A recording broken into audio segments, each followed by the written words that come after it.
Good Wednesday, everybody. We continue our look back on Tennessee's 2019 football season with our Wednesday Rewind, brought to you by our good friends at Blue Water Climate Control. Glad to have you along with us on this Wednesday. Today it's Tennessee and UAB as the Vols beat the Blazers 30-7 in a game that was forgettable in a lot of ways for Tennessee. Jerry Garantano playing with the broken hand, which we heard about. Yeah.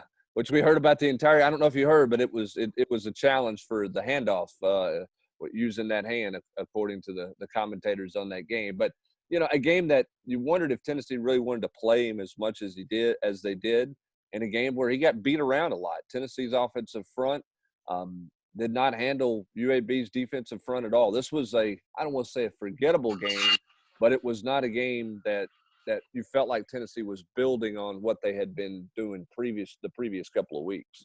Didn't you feel like this has been kind of the norm for non-conference opponents along that UAB ilk for the last several years? Like, even the game, take Georgia State off the board, okay? But like the UABs, North Texas, and I'm not any of those type programs, Tennessee just seems so disinterested in playing these teams that they just play a mediocre game. They win in ugly fashion, 24-0, like they beat North Texas, or you know, the way they won this game. It just seems like that there's a real disconnect with, you know, getting up for every opponent, you know, the way they do other games. Well, the defense was up for this game. Jeremy and Ansley had his boys raring to go. I mean, they played a dominant game. Both, you know, whether it was, I know Bryce had two balls thrown straight to him, but the defensive line was dominant. UAB could do nothing in the run game. You know, if Tennessee can score in the red zone, this score looks a heck of a lot different. I mean, this was a terrible offensive line game. And if you spin it forward, the concern is when Tennessee goes up against big defensive tackles next year against guys like Fair, is Brandon Kennedy going to be able to hold up? You know, at times last year he did. In this game, he certainly did not. Tennessee had, I think, of Ty Chandler's 16 carries, like 9 or 10 of them went for less than a yard. You know, I mean, they could just do nothing. One named Morris gave up multiple sacks. So, you know, I do think the offense kind of went through the motions, and there was clearly, you know, the quarterback stuff. Trout makes one poor pass across his body, you know, in the red zone, and they immediately yank him. JG's getting beat to a pulp. A week after, you know, last week we were praising the South Carolina deal about how many deep passes they hit. They couldn't connect on a single pass over like 10 yards in this game. But defensively, the takeaway is just this was when Jeremy and the unit was kind of clicking on all cylinders. Bryce Thompson's playing a little bit of money. They're moving guys around, and it kind of shows the potential for what the group could be this next, you know, in the fall. That my biggest takeaway was just kind of what Jesse said, was the difference on both sides of the line of scrimmage, how good the defense – I mean, not – UAB wasn't a great offense by any means, but, I mean, Tennessee's defensive front seven, you know, had their way. The quarterback pressure all night. They ended up knocking the kid out of the game. And then offensively after you saw – you know, I thought the way they ran the ball against Alabama, they were productive against South Carolina. You think they're starting to figure some things out up there. And, you know, just couldn't get it done. I mean, quarterbacks are under pressure all night. And just the offensive line, that performance was lacking, to say the least. Well, and I agree with you, Austin. I just think offensively they just didn't have a lot of stinger about them. I think, you know, they got the early interception. They couldn't turn that into a touchdown. And it was at that point, you know, after it was 9-0, it was kind of, okay, get this thing to the finish line. You know, Wanye Morris clearly did not play with the intensity he needed to play. I will say this about Tennessee's defense. I thought they were good. That defense would be dominant if they could play a bunch of teams who tight ends elected not to pick up blitz, you know, pick up corner blitzes or safety blitzes. I mean, UAB repeatedly allowed that short corner blitz off the, you know, the short field or let that nickel blitz happen. The tight end just watched them. I mean, they had multiple, you know, mental busts up there that Tennessee took advantage of. But this defense was clicking. You did not see the mental mistakes on Tennessee's, you know, defensive side that you saw earlier in the year. It was clear they were starting to figure the defense out, and they got more multiple, as Jesse, you mentioned, moving guys into different spots. I want to go back to the quarterback situation, the quarterback deal with with JT Stroud only getting really one opportunity early in this game, and then he went to the bench. Clearly, there was no faith in him then. You don't feel like there's a whole lot of faith in him now. And then here's Jared having to play with a broken hand, and there was good Jared and there was bad Jared, and I think that remains, the concern with him. I mean, you go look at what he did in the second quarter. He does some things pretty well, and in that last drive, he throws the ball off his back foot because he knows he's going to get hit. Underthrows it for an interception, and you got bad Jared there. And I think that remains the biggest question mark. We get it in the chat every week, and it's, are you going to get enough good Jared, or are you going to get enough bad Jared that's going to keep Tennessee from taking the next step forward? Well, this was definitely a game. I'll let you go in just a second, AP, but this was a game that I thought, walking out of that stadium, Hubs, we're walking out there, heading back to the cars, talking, and we both looked at each other. This was JT Stroud's missed opportunity. If he couldn't do it that game, it seems hard to believe there's going to be another time where he's going to get a chance as good as that. Maurer's out, JG's all banged up. Shrout makes a couple really nice throws that we, documented just a week ago against South Carolina. So he had a chance. And, I don't know if the moment was too big or whatever, but he just did not take advantage. And now, spinning it forward, it's hard to see him getting another opportunity that golden either this fall or in the future here at Tennessee.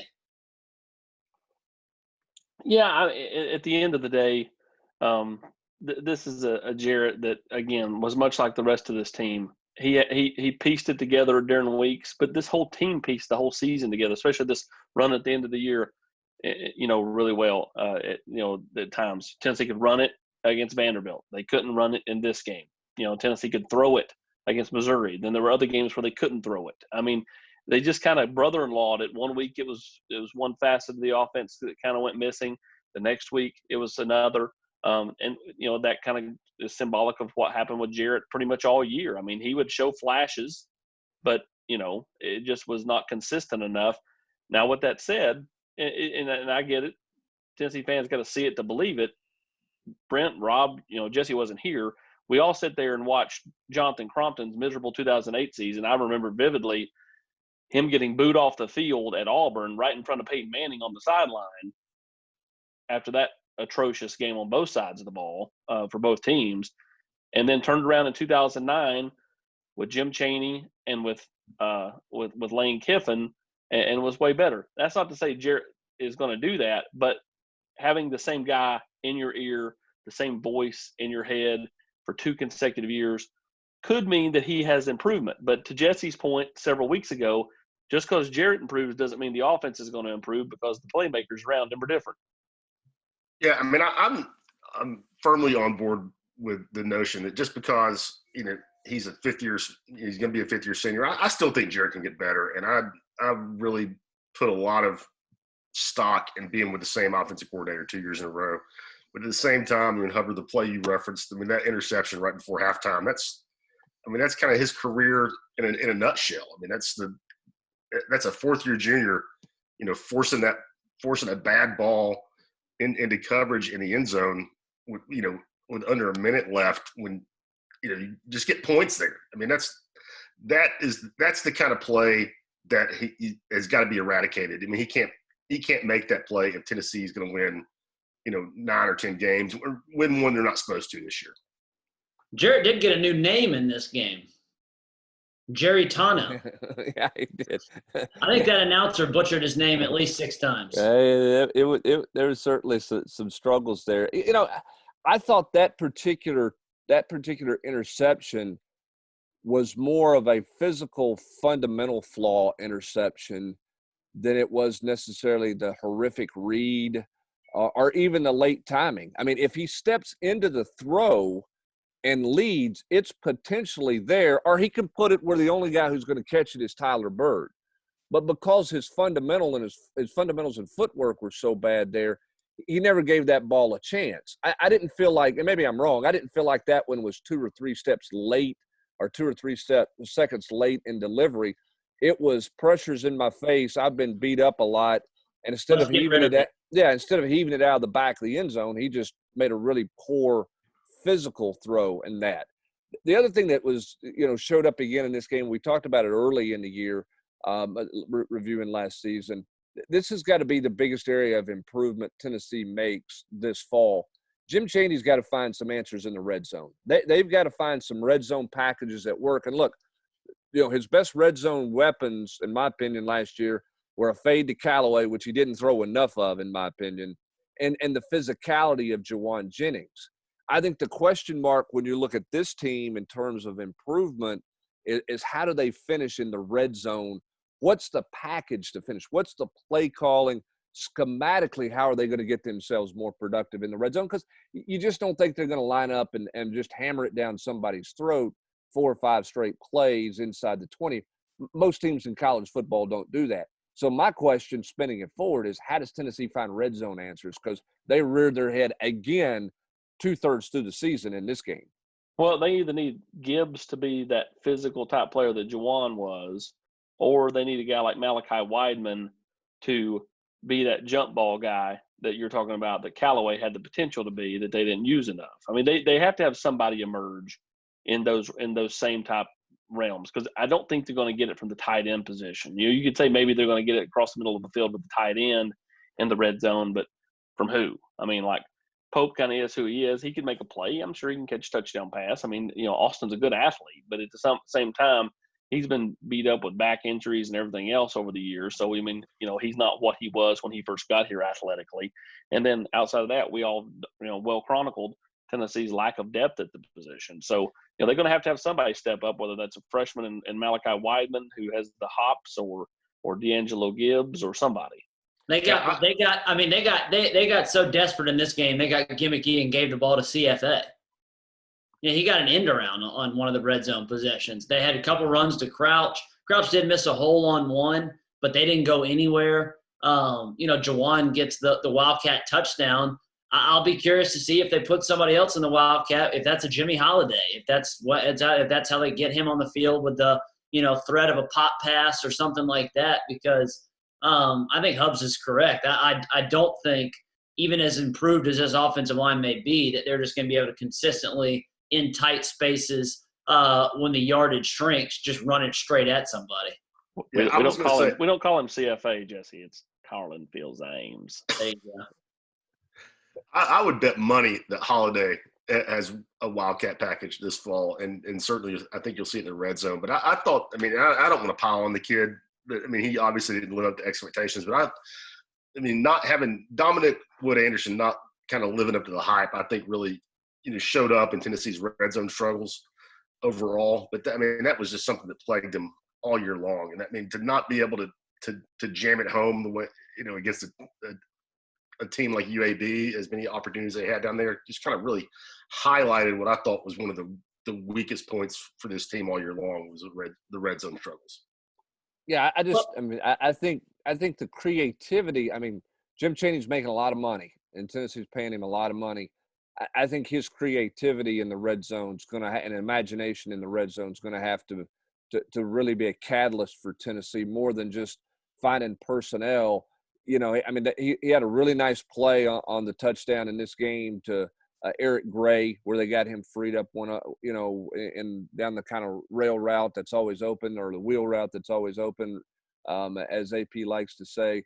But Jesse, I just think the creativity is going to have to be on point for this offense, when they get into red zone situations, because I just don't think they're to the point they're just going to run over and maul people, or they're just going to win have these one-on-one matchups they can win. Well, and that I was going to say that this is going to kind of something that Jeremy would say, and he would tell you, if you're just talking to him, we got to win more one-on-ones. We got to, and I do think there's an element of truth to that. At times, you watch these games, and Callaway, he could go up and catch a fade, but when they're asking him to just beat a guy one-on-one, whether it's beat him inside or double move outside, he did not do that. And so they were so reliant on Jennings being that guy who could do that. Palmer was not – they didn't throw the ball to Palmer a lot in the red zone. Does he become a factor? There are some opportunities there that if guys can say, hey, I can win my matchup, give me the ball, perhaps Tennessee can see an uptick in production down there. And technically, we talk about Tennessee's got a different group of playmakers. Can they, give you what Jawan and Marquez and those guys did? Even if they don't, if Tennessee's better in the red zone, then maybe it's kind of it's kind of a wash. Maybe you don't have the biggest plays anymore, but maybe you're able to sustain drives and score 7 instead of 3. Maybe you're able to take that extra 17 yards or 15 yards or 10 yards that you weren't able to last year. Well, and I just think that part of that's going to have to be on Jim Chaney from a schematic standpoint, to help create more winnable one-on-one matchups, and I think that's going to be a fascinating part of the growth and the development of this offense from last year to this year. I think the other thing too is you looked at his game, and Rob, you talk about the dominance of Tennessee defensively. And that defensive front is coming back, with the exception of Darrell Taylor, who was a menace in this game. I mean, he was really good off the edge. But they're bringing back plenty in the defensive line to help. Obviously, Henry T is going to be a really good player. I still, you still had – they had such a comfort level at this point in the season with Nigel back there, kind of masking things for them, closing down windows on sweeps, that type of thing. That as you keep watching this season, you keep realizing how key of a position that's going to be replaced for this football team. He wasn't dominating this game because UAB wasn't good, but he had everything controlled in the back end in this game for Tennessee, and that's a big question mark for this team moving forward. McCullough plays every snap. McCullough plays every snap next to him too. This is kind of when he starts to emerge. Now he drops that, or he misjudges that. That's what I was getting ready to say. That should have 100% should have been an interception. Yeah, misjudged that, and Jeremy had a good chuckle with him after the game, joking that he could have caught that thing in loafers or whatever. But this is when Jalen at least starts to assert himself as one of those mainstays in the backfield, in the defensive backfield. Yeah, I mean, but again, I think, finding an answer beside him, who's going to be the complement guy with him. I think the other thing you're seeing, too, in this game, and you've seen it, he's played well all year long, Henry T's instinctiveness is – he's clearly, in the multiplicity of this defense, is not making bad steps.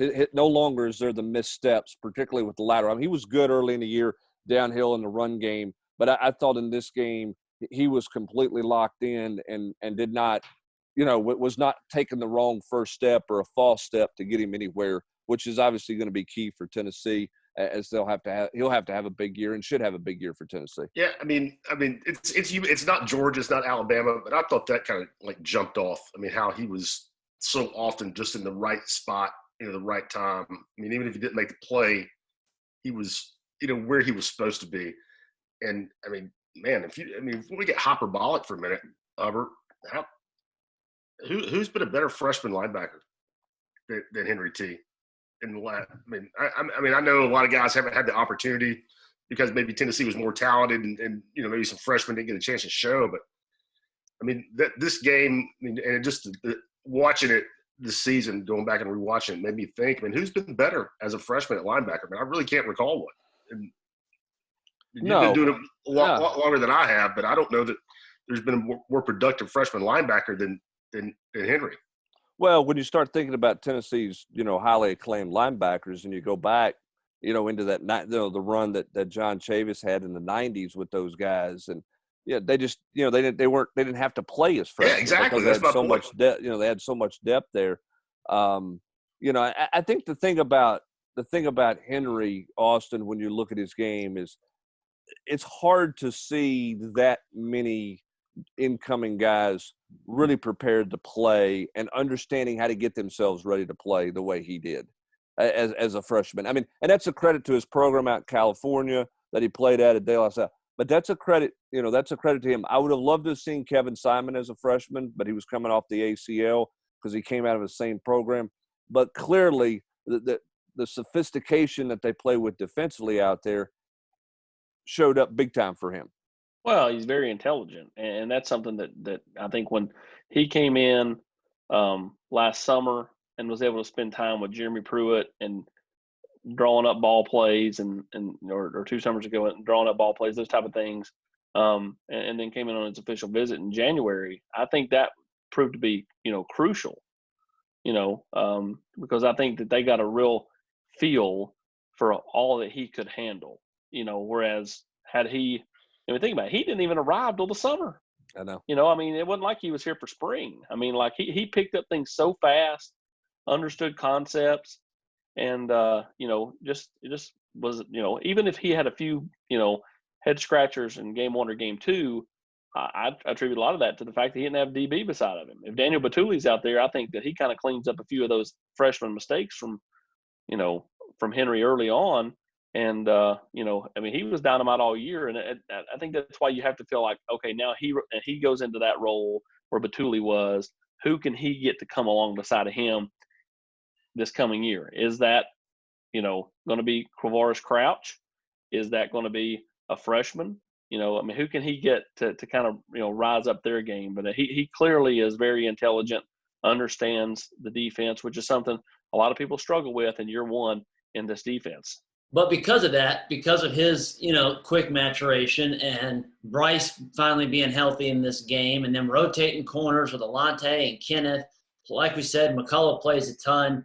Darrell Taylor's a menace. This was a game that, DA, and Jeremy started to really flex their muscles. They're running faux bear fronts and, like Hubbs mentioned earlier, sending all sorts of fire corner blitzes, rotating guys at various positions. Again, what's his Starr and Schamberger and Bryce switch between Starr and Money on a couple plays. This was, I think, some hints of, considering the amount of guys they have coming back, what they hope to do on a more weekly basis in terms of complexity scheme-wise. We've joked for 2 years now that Jeremy says it's not a hard defense, it's simple. We know that's not the case. This was when it came to fruition was, okay, things are clicking, now let's get a little exotic. Yeah, I felt like this was a game when upon rewatch, and again, UAB's not very good, I get that, but I felt like Tennessee defensively dictated in this game more than they had in other games. There were Tennessee was the one dictate. Yeah, they were aggressive and they were dictating how the offense was going to play.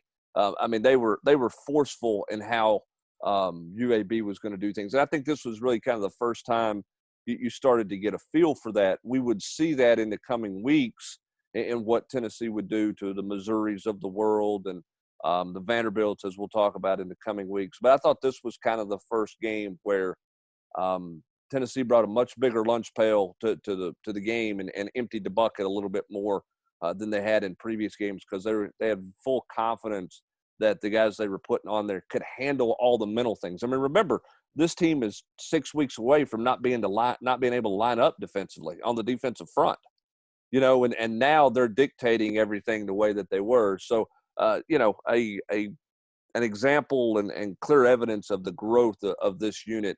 And they had a great night and against an average to below average offense, but a great night. The flip side is offensively, Tennessee showed they had plenty more to learn and plenty more to work on, plenty more things to do. But,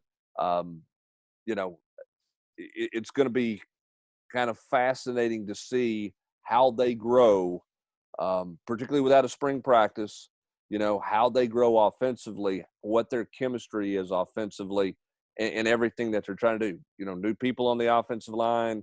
I know they weren't going to have Wanye Morris, but we've talked about not having Darnell Wright, for spring practice and his limitations he was going to have, and then him not getting spring practice. All of those things are going to be storylines to watch for this football team whenever they go back to the practice field. But if this team's going to live up to their potential, which is 8-4, 9-3, maybe there's a better, case scenario than that, but I think those are at least the more realistic things. They need Wanye Morris to take a sophomore jump. They need him to be better. They need him to be more consistent. And they need the combination of the other two to be more consistent. Oh, absolutely. Absolutely. I think there's at least other options at right tackle, though. Cade's not really an option at left tackle. Jameer is as we have seen at times in these rewatch, has played well, but he's certainly not a poster child for consistency either. And so they need to, that's the one spot on the offensive line that I think they need Wanye to really become like the 5-star that he was and kind of, take that leap. All right, you played a lot as a freshman. You took kind of some lumps at times, showed your flashes at times, but they need him to kind of grow into that role here as a sophomore. I don't think there's any doubt they need that to happen, and they need tight end. I mean, it's the same things we've talked about. It's reaffirmed as you rewatch these games. You know, Austin Pope's playing so many snaps. Somebody's got to help at that position. We know what they're losing at the tight or at the wide receiver spot, and then on the offensive line, you know, Tennessee's got to take a jump, and then you know, quarterback play goes without saying. You know, it does feel like though this is, and everybody asks this, how's this not Jared's team? You know, at the start of this camp, they didn't finish the year with any confidence in JT Shrout. They didn't have much confidence in Brian Maurer. You know, how is this thing anything other than JG's team when this team rolls back out and practices football? I don't think there's any doubt about that, and we're seeing that throughout the stretch and the close of this season when he's playing, you know, with the cast on the hand and the wrap and all those things. So Tennessee wins over UAB. It wasn't pretty offensively. It was dominant defensively, and they start their run towards postseason play. We'll take a look at Tennessee next week as they jump back into SEC play in Lexington, Kentucky against the Kentucky Wildcats. In East Tennessee, you need a reliable heating and air system designed for your home and our climate. You need a team that's trained, held to the highest of standards. You need solutions, not sales pitches. And there are many heating and air companies in East Tennessee, but there's only one name you need to know, and that's the folks at Blue Water Climate Control. Veteran-owned, family-operated. When you need a new system or a major repair, Blue Water isn't going to send out a salesperson.